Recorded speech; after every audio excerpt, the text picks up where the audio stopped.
Hey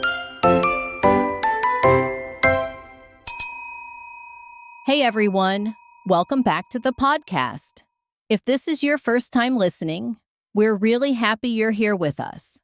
And if you've been listening for a while, welcome back. This podcast is all about learning English naturally through real conversations and real life topics. Today's episode isn't about grammar rules or perfect pronunciation. It's about something much deeper than that. Something that affects your English learning, your habits, and honestly, your everyday life. Today we're talking about discipline and consistency. Let me ask you something. Have you ever felt very motivated, started strong, and then slowly stopped? Yes, and I think most people listening right now can relate to that feeling. A lot of people believe motivation is the key to success, but motivation is emotional and emotions change. Exactly. Some days you feel excited, and other days you feel tired or distracted. Discipline is what stays when motivation fades, and consistency is what quietly builds results over time. Especially with English learning. Progress doesn't always feel obvious, even when it's happening. That's why so many learners feel stuck.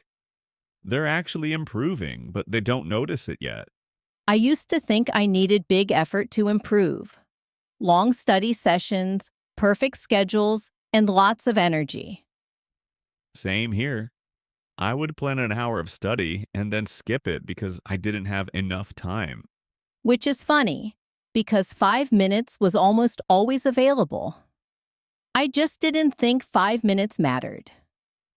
That realization changed everything for me.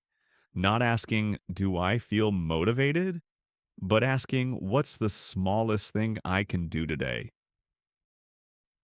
Here's something important for our listeners. Consistency really does beat intensity, especially when learning a language. People often think big effort creates big results, but learning responds better to small actions done regularly. Yes, and that's where many learners get discouraged. They think 5 minutes isn't enough, so they wait for the perfect time. But that perfect time rarely comes, and then no practice happens at all. Exactly. When you study once a week, you spend most of your time trying to remember what you already forgot. Daily practice, even for a few minutes, keeps English fresh in your mind. And that freshness really matters. When English feels familiar, confidence grows naturally. You stop feeling like you're starting from zero every time. A lot of people misunderstand discipline.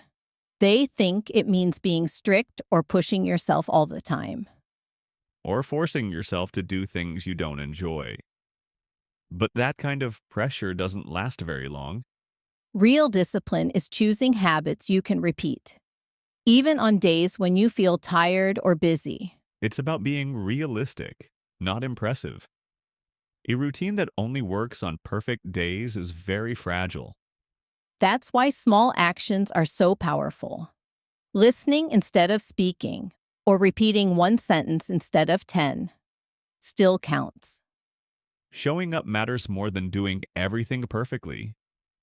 Once showing up becomes normal, resistance disappears. Another important idea is focusing on systems, not just goals. Goals tell you where you want to go, but systems tell you how to get there. I've made that mistake before. I focused only on the result and forgot to build a daily routine. A system can be very simple. Listening to English during your commute, or speaking for 2 minutes every morning. When the system is clear, you don't rely on motivation. You just follow the routine you've already decided on. And over time, those small actions compound. That's how real progress happens. Your environment also plays a big role in discipline. Your surroundings can either help you or distract you. That's true. If English materials are hard to reach, you're less likely to use them. Keeping apps visible or reminders simple makes a big difference. Out of sight really is out of mind. Energy matters too. It's often easier to practice when your energy is higher, not at the end of the day. Finding your best time helps you stay consistent. You're working with your energy, not against it. There's one more mindset shift I really like. Instead of saying, I'm trying to learn English, say, I'm someone who practices English. That small change is powerful. It turns discipline into identity. You're no longer forcing yourself. You're just acting in a way that matches who you are. And when something feels like part of who you are, consistency becomes much easier to maintain. Discipline isn't loud. Consistency isn't exciting. But together, they change everything. Slowly, quietly, and reliably. So today, don't aim for perfect English. Aim for one small action and repeat it tomorrow. Thanks for spending this time with us. We'll see you in our next episode. Keep learning. Keep going.